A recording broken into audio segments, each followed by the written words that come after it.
Alô, turma boa do canal Ave Mais, um bom dia para todos vocês ligados. Esse vídeo aqui é um oferecimento do 365 Score, o melhor aplicativo de esporte, você baixa gratuitamente aqui embaixo na descrição desse vídeo. 365 Score é muito legal, é muito bacana, você tem todas as informações do futebol no Brasil e no mundo. Estamos chegando para falar um pouquinho do jogo de ontem, da derrota do Vasco por 2-1 para o São Paulo. Bom, tudo foi falado, muito foi falado ontem na nossa pós-live, as declarações do técnico do Vasco, Lisca, as declarações também do Alexandre Pássaro em relação à questão de arbitragem. Acho que todos estamos com a mesma opinião de que a arbitragem foi muito ruim, mais uma vez, mas acho que de arbitragem a gente já esgotou e, infelizmente, a não ser representações e reclamações públicas para tentar de alguma maneira amenizar. Mas como eu falei ontem, o sistema vem e daqui a 3 meses o Daronco tá aí, tá por aí. Daronco apitou poucos jogos do Vasco ano passado, mas foi marcante. E ele sempre vem nos momentos fundamentais. E é meio que um rodízio. Mas eu queria falar agora para vocês aqui no canal Ave Mais sobre o time, sobre aquilo que eu vi do time ontem, num jogo que, é claro, perdeu muito as características básicas em função da expulsão muito irresponsável do Léo Jabbar, que podia ter recolhido o pé e aquilo realmente prejudicou. Foi um acerto do Anderson Daronco, apesar dele não ter visto minutos antes uma mão do Miranda no rosto do Léo Jabbar, que ficou até marcado, não ter visto no segundo tempo o mesmo gesto do jogador do São Paulo com o pé deixando na barriga do Galaça dentro da área, seria pênalti. Mas prometo não vou falar mais de arbitragem. Mas sem o Jabbar, o Vasco, é claro, teve um prejuízo. Mas enquanto esteve 11 contra 11, o Lisca propôs um jogo que ficou bastante claro de espelhar aquilo que o São Paulo fazia, que também é um 3-5-2. Mas aí cai nas limitações de alguns jogadores, como por exemplo o Hernando, que foi colocado mais pelo lado direito, saindo mais, mas é um jogador muito limitado tecnicamente. Tanto é que no segundo gol do São Paulo, ele tenta dominar a bola, perde, e aí a bola vem para a área e o Vasco acaba sofrendo o segundo gol. Mas é um jogador que tem muita limitação, é um jogador tecnicamente muito ruim, e isso atrapalha, porque você precisa de um jogador que tenha uma qualidade na saída de bola num esquema 3-5-2, onde os zagueiros vão jogar mais, e ele é um zagueiro muito limitado. Acho que o Miranda é um jogador que pode ganhar a posição. Muita gente ainda desconfia no Miranda, principalmente na bola aérea, que continua muito ruim.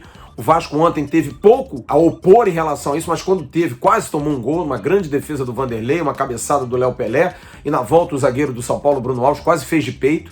A bola parada continua muito ruim, questão de atenção, questão de postura, mas acho que o Miranda ganha uma sobrevida em relação à presença. E a gente espera que o Lisca possa ter visto que o Hernando é um jogador que não tá bem, tá inseguro, não tá legal, não tá jogando bem, nunca foi um grande jogador. Inseguro, criticado como está sendo, fica pior ainda. O que ele precisa ver é o posicionamento do Zeca, porque o Zeca é um jogador que ontem jogou de lateral esquerdo, mas enveredando muito pelo meio.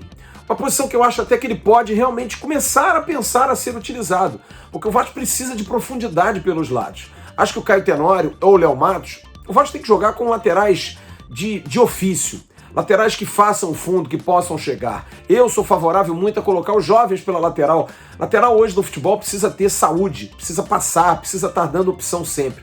O Riquelme jogou pouco, acabou se machucando, acho que é um jogador que poderia ter uma oportunidade se estivesse bem. O MT, infelizmente, foi mal contra o Botafogo, muito lento, muito lerdo, e eu acho que agora foi pro final da fila. Mas a grande sacada, e eu acho que foi o melhor do jogo, foi a presença do Juninho, porque o Juninho foi um jogador que saiu muito pelo lado direito, conseguiu no primeiro tempo fazer aquilo, participou do gol do Cano, que na minha opinião foi uma injustiça ser anulado, porque aquela bola que resvala na mão dele, não é fundamental o resvalar na mão para a bola ir à frente para o Germancano.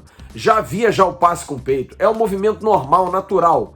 Só que isso são interpretações e para o Vasco sempre a interpretação é para baixo. Mas acho que o Juninho, tecnicamente, deu volume e a gente espera que ele tenha continuidade, porque esse é o grande problema do Juninho. Ele joga bem, dá uma impressão de que pode jogar e no jogo seguinte volta a ser modorrento, volta a não ter nenhum tipo de movimentação. O Bruno Gomes saiu lesionado, acho que é um jogador que faz falta. E eu gostaria muito de ver a volta do Matias Galaça, que apesar de toda a inconstância nos passes, principalmente, é um jogador de contenção, de marcação, de pegada.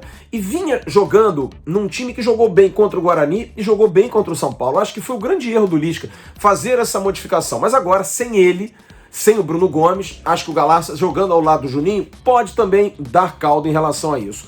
Outro jogador que eu acho que poderia merecer uma oportunidade é o Sarrafiori, que volta a participar de lance de gol, volta a estar próximo da área, participou do gol do Vasco ontem, é um jogador que dá uma leveza ao meio, não tem grande intensidade, mas tem classe, tem categoria, tem um bom passe, sabe clarear, tem a questão aí do entrosamento da língua também com o Germancano, se aproxima bem da área, acho que é um jogador que seria bastante interessante. Tirando o Marquinhos Gabriel, que realmente me parece o mesmo caso do Castan, da sequência boa, mas a parte física vem pesando e eu acho que o Marquinhos Gabriel já está na hora de dar um descanso, porque ele realmente não vem muito bem. Foi um jogo que só nos deu essas perspectivas, porque perdeu completamente a condição de análise em função do 10 contra 11, já era difícil 11 contra 11, o 10 contra 11 traz uma disparidade em termos de análise.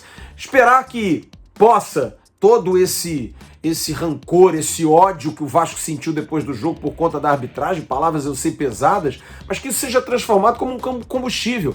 Porque o principal do Vasco é a Série B. O Vasco precisa jogar a Série B, precisa jogar bem a Série B e garantir o acesso, para assim ano que vem ter a condição de brigar melhor. Mas acho que a direção do Vasco precisa pensar em reforçar o elenco. Volto a dizer, é fundamental o Vasco contratar. O Vasco tem poucos zagueiros, vai receber o Ricardo Graça de volta a partir de semana que vem, mas é pouco.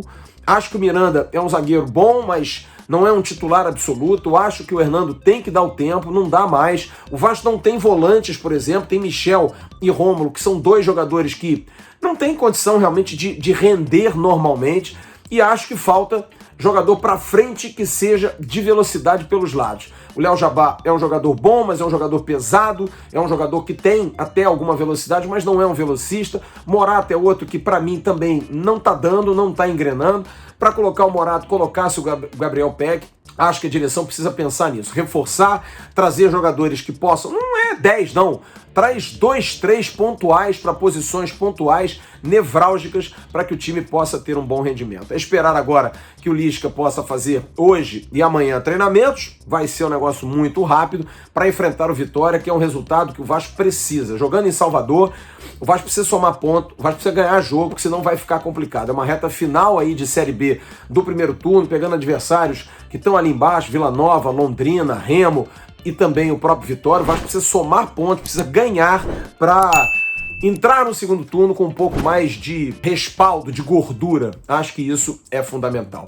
Enfim, a eliminação aconteceu, é triste, é ruim, não era algo fácil, a arbitragem teve diretamente ligação, o Léo Jabá bobeou, foi muito garoteou demais, uma expulsão tola, dando razão ao fortão do Daronco, ao irregular árbitro da partida, mas precisa se tirar pontos positivos de quem pode começar jogando, de quem não pode mais jogar nesse início de trabalho do Lisca, e aí sim, reforçando o Vasco ter uma condição melhor. Ficar de olho também na arbitragem, mas ter time, fazer um time competitivo, e a gente continua acreditando muito no Lisca.